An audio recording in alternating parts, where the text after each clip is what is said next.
que você aceitaria ficar com o bebê na tua barriga, pra gente acabar de formar ele, dar os medicamentos pro pulmãozinho dele ficar maduro, pra gente poder fazer essa retirada antecipada do bebê para outra pessoa cuidar, se você não quiser. Se a tua saúde suportasse, tu suportaria ficar mais um pouquinho de bebê? Aceitaria? Mais 2 semanas, 3 semanas? Esta semana, o Brasil foi apresentado ao caso da menina de 11 anos de Santa Catarina que ficou grávida e que teve o direito à interrupção da gravidez recomendado pelo Ministério Público Federal.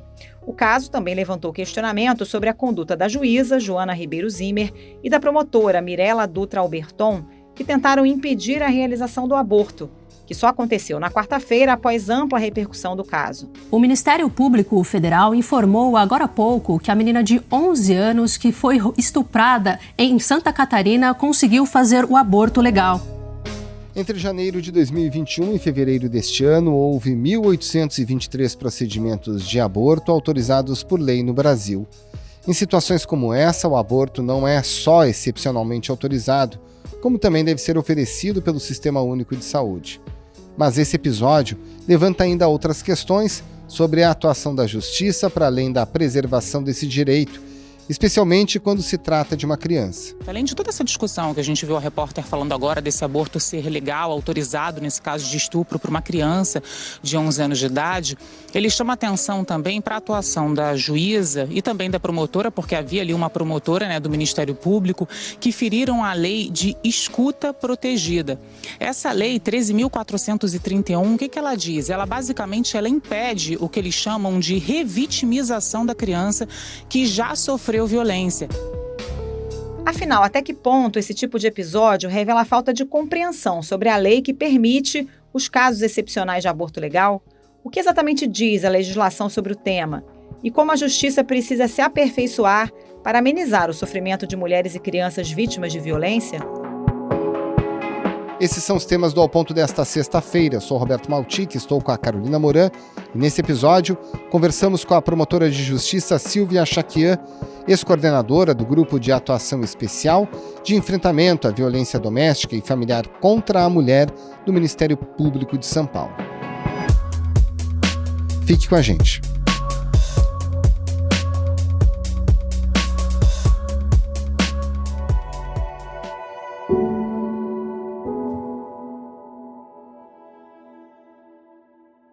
Promotora Silvia Chaquian, essa semana a gente acompanhou esse caso super delicado, de uma menina de apenas 11 anos de Santa Catarina. Primeiro ela se viu envolvida numa investigação sobre o próprio estupro e depois teve que comparecer a uma audiência judicial para discutir a interrupção da própria gravidez. Em que medida que mulheres e crianças vítimas de violência sexual aqui no Brasil acabam sendo submetidas a esse duplo sofrimento? Vou me ater a aspectos técnicos e do que diz a lei.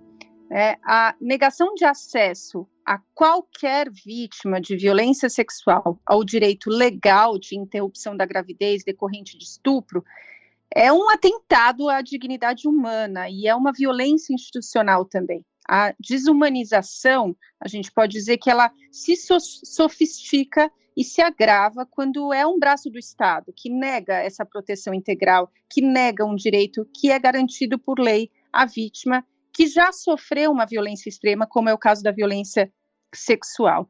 Essa desumanização também acaba se sofisticando e se agravando com a edição de portarias, como, por exemplo, pelo Ministério da Saúde, prevendo óbices, obstáculos, dificuldades para o acesso dessas meninas e mulheres a esse direito legal previsto desde 1940 no nosso Código Penal. Ou portarias normativas que, por exemplo, exijam que profissionais da saúde notifiquem a polícia ou submetam a vítima a questionários exaustivos sobre o que aconteceu, ou ofereçam, imponham a essas meninas e mulheres um verdadeiro calvário, uma rota crítica para que esse direito seja assegurado. E é terrível o que acontece muitas vezes, é que a própria população acaba ficando confusa, desinformada, quando o assunto é quando o tema é o aborto legal. Então, no nosso país, é preciso dizer, desde 1940, o Código Penal autoriza que o aborto seja feito por médico em 2 situações, em primeiro lugar, para salvar a vida da gestante ou, de acordo com a sua vontade, se a gravidez for decorrente de um estupro. E desde 2012, também foi reconhecida uma terceira possibilidade de interrupção da gravidez, quando constatada a anencefalia fetal.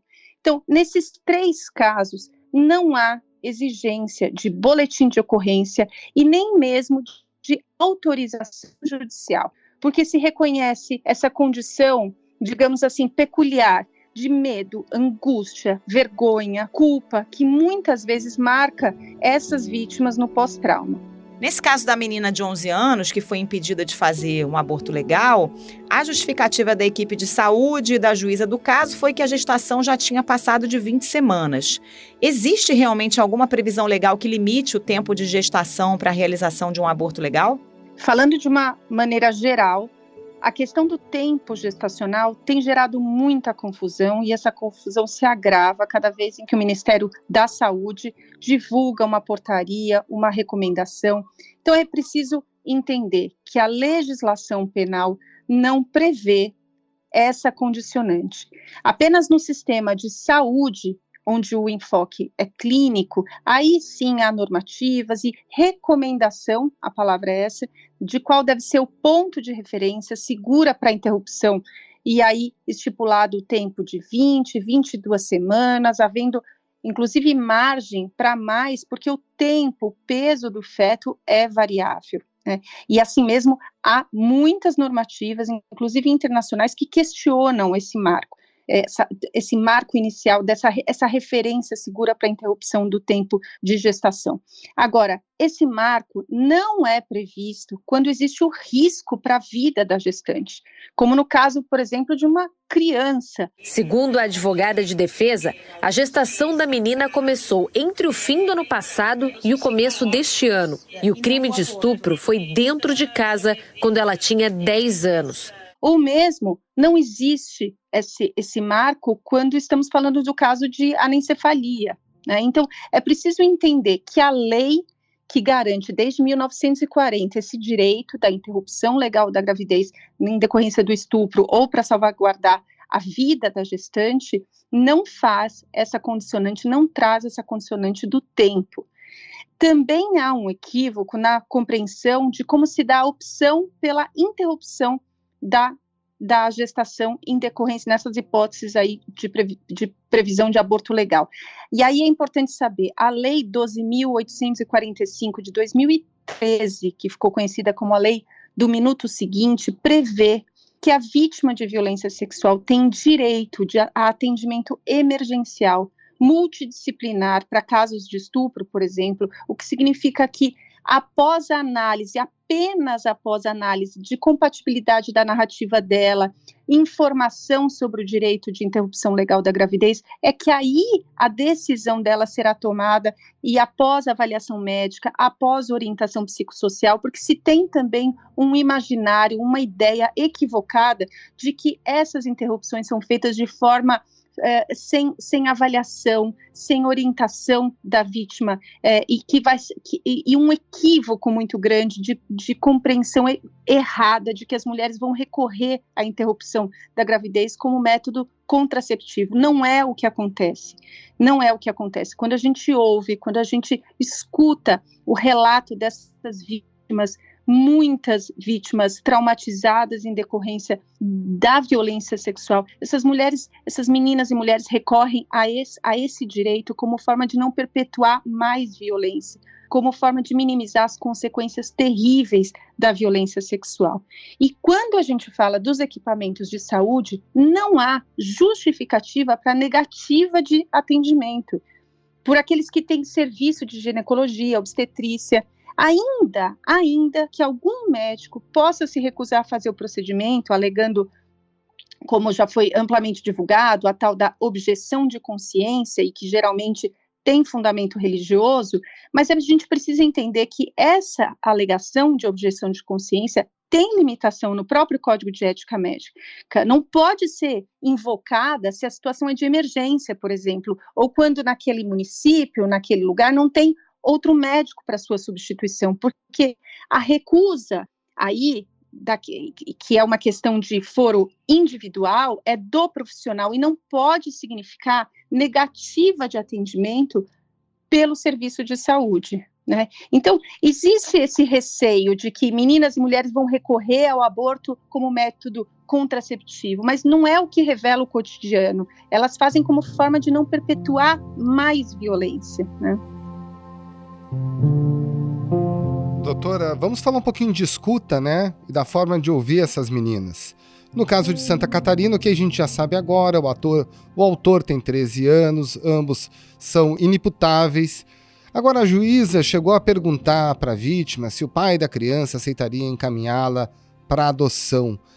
A criança teria que passar por esse tipo de constrangimento, como outros também que eventualmente ocorreram, não só nessa audiência, mas em outras audiências com outras meninas e outras juízas. E o autor tem algum direito sobre a vida desse feto num caso de estupro? Esse caso e outros, enfim, que a gente tem conhecimento, são exemplos, claro, de como a gente precisa observar e respeitar a laicidade do Estado brasileiro, que não decorre de uma linha de interpretação, não é um ponto de vista, né, que a gente pode admitir divergência.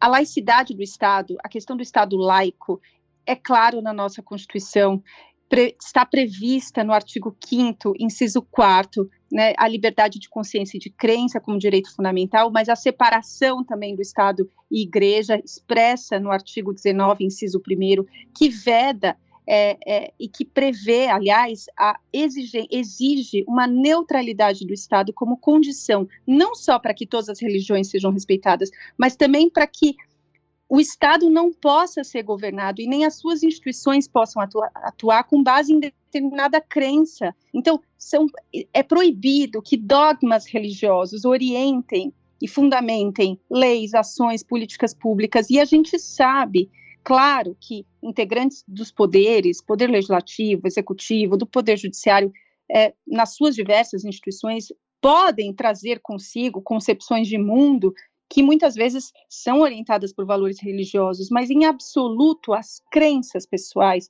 podem ser impostas à população, orientando decisões políticas. Então, quando a gente vê esse tipo de argumento, esse tipo de orientação que é pautada, orientada por crenças pessoais, isso pode repercutir, a gente pode eventualmente configurar como uma violência institucional. Você não pode impor a sua crença pessoal e passar por cima da lei, do que garante a Constituição. Então, mais uma vez, no nosso país, desde 1940, o Código Penal autoriza que o aborto seja feito por médico nessas situações de salvar a vida da gestante e de acordo com os casos de gravidez decorrente de estupro. Passar por cima disso, negar a aplicação da lei, negar direito previsto em lei a essas vítimas de violência sexual, isso é desumanizar essas vítimas, é negar tratamento digno a essas vítimas, isso é inaceitável. Doutora Silvia, na sua avaliação, qual deveria ser o procedimento adequado em qualquer caso de aborto legal? É necessário algum tipo de registro policial ou perícia, por exemplo? Sem isso, uma unidade de saúde pode se negar a realizar o procedimento? Absolutamente não. A lei do minuto seguinte garante atendimento prioritário, emergencial, multidisciplinar a toda vítima de violência sexual. A lei do minuto seguinte, este é o nome, existe desde 2013, só que ela é pouco conhecida. E isso é importante falar porque as vítimas, meninas e mulheres que sofrem violência sexual, precisam recorrer aos equipamentos de saúde, do Sistema Único de Saúde, de forma rápida. Há providências que precisam ser manejadas em até 72 horas, falando aí das medidas de profilaxia, para impedir a contaminação por doença sexualmente transmissível, eventualmente prevenir a gravidez. Mas é nesse espaço de acolhimento, de não julgamento, de atendimento multidisciplinar, de orientação psicossocial, que essas meninas e mulheres devem encontrar orientação, isso não sou eu que estou dizendo, isso é o que diz a lei, orientação sobre todos os direitos, e sem hierarquizar quais são as providências que podem ser tomadas. Então, a adoção, levar a gestação a termo e encaminhar essa criança para adoção, isso é uma possibilidade, mas isso não pode, em absoluto, ser apresentado para essa vítima nesse espaço de saúde como prioridade, como primeira saída, como primeiro encaminhamento, de forma a coagir essa vítima a não ter acesso a outros direitos assegurados por lei, como é o caso da interrupção legal da gravidez. Então, todas as possibilidades precisam ser apresentadas para que essas vítimas sejam informadas sobre seus direitos. E aí sim, vão consentir, vão de acordo com a sua autonomia, um consentimento que deve ser informado, esclarecido, aí sim, fazer a opção que for mais adequada para cada caso. Mas tudo isso com orientação, acolhimento, não julgamento, e em absoluto o sistema de saúde pode condicionar essas providências ao registro de boletim de ocorrência, à instauração de uma investigação criminal. Claro, importante orientar a importância de responsabilização do autor da violência, sim, mas isso não é uma condicionante para que as providências no âmbito da saúde sejam adotadas.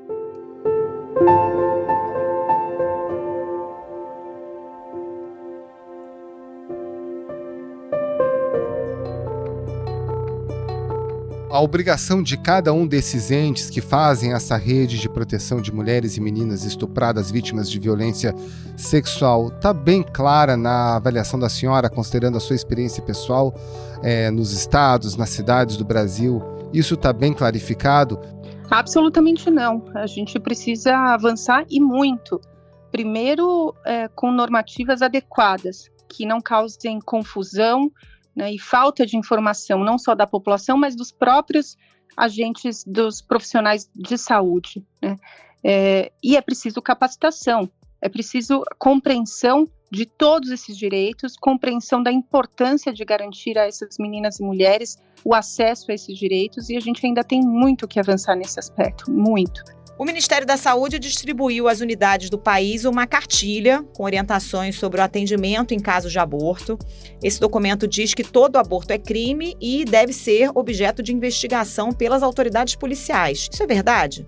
São informações equivocadas, inclusive a Defensoria Pública fez essa semana, se não me engano, uma recomendação para alteração de informações que são equivocadas nessa cartilha, que criam obstáculos a essas meninas e mulheres para acessar direito assegurado desde 1940, que criam essa noção equivocada de que o aborto é crime, mesmo na hipótese dessas situações que a lei garante. Então, é uma série de problemas que a gente vê quando cada vez que um documento como esse é editado, é publicado, porque gera confusão, gera mais obstáculos, mais dificuldade dessas meninas e mulheres que acabam passando por um verdadeiro calvário, muitas vezes, para que consigam acessar um direito que está assegurado no nosso Código Penal. Existem poucos espaços de saúde, hospitais de referência, falando em termos de país, que fazem esse trabalho. Isso já é uma dificuldade. Geralmente esses hospitais de referência estão nos grandes centros, nas capitais, portanto meninas e mulheres das regiões mais afastadas dos centros precisam percorrer quilômetros para chegar nesses lugares. Então existe uma série de problemas quando a gente fala de garantia desse direito legal à interrupção da gravidez, e a gente está falando de garantir um mínimo de humanidade, de tratamento digno para meninas que já foram vítimas de uma violência extrema, com consequências devastadoras, como é o caso da violência sexual. Eu vou unir dois pontos que a senhora já mencionou. É errado afirmar que esse tipo de cartilha confusa faz com que agentes de saúde, funcionários de conselhos tutelares que têm convicções pessoais ou mesmo religiosas se amparem nessas cartilhas mal formuladas para tomarem decisões que acabam sendo em desfavor da vítima? Sem dúvida. Na verdade, no Brasil, a gente pode dizer que cada vez que o debate sobre esse tema acaba capturado por crença pessoal, dogma religioso, para além do risco de retrocesso dos casos permitidos em lei, e lembrando que a gente já tem uma legislação bastante restritiva, mas a gente também acaba se afastando da implementação de um sistema de assistência integral a meninas e mulheres no âmbito da saúde, né, que possibilitaria, em termos gerais, orientação, acesso a planejamento familiar, métodos contraceptivos que diminuiriam a incidência do aborto. Bom, depois desse caso de Santa Catarina, o Ministério da Saúde convocou uma audiência pública para o dia 28. Isso. A senhora acredita em alguma mudança de diretriz? Difícil dizer.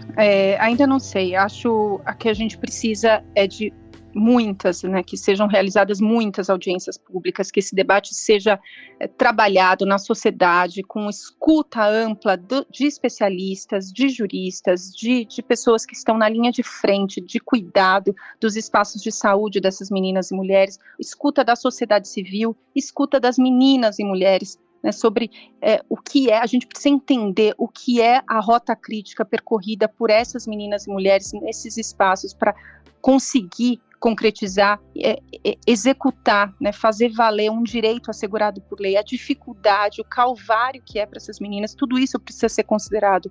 Então, não só uma, a gente precisa de muitas audiências públicas para esse debate e quero acreditar que a gente possa tratar desse tema tão importante para a nossa sociedade de maneira equilibrada, ponderada e não capturada por dogmas pessoais e religiosos, porque isso prejudica muito o avanço das políticas que a gente precisa para a diminuição dos índices de interrupção legal da gravidez, inclusive.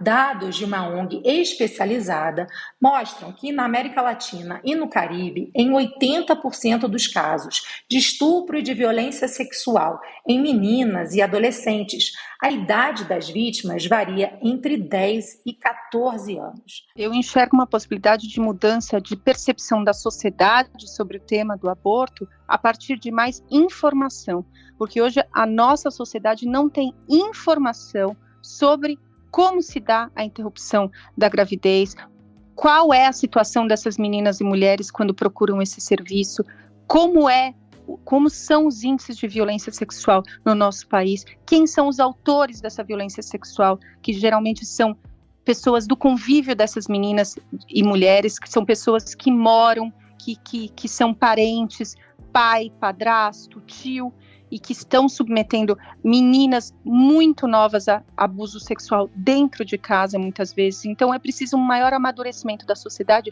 sobre todos esses aspectos que permeiam a violência sexual contra meninas e mulheres no nosso país. E aí sim a gente vai ver uma mudança de percepção sobre a importância de garantir esse acesso a esse direito previsto desde 1940 no nosso Código Penal, numa legislação tão restritiva a essas vítimas de violência sexual.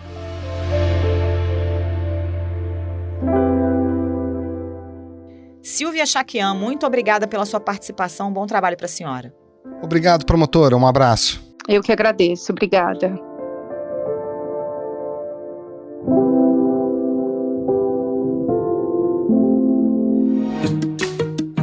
Esse foi o Ponto de hoje, o podcast diário da redação do Globo. Nessa conversa a gente conta com a participação de toda a equipe do jornal, as mesmas pessoas que levam até você informação e análise de qualidade todos os dias. Quer saber mais? Assine o Globo. Acesse assineoglobo.com.br, confira todas as notícias e reportagens especiais.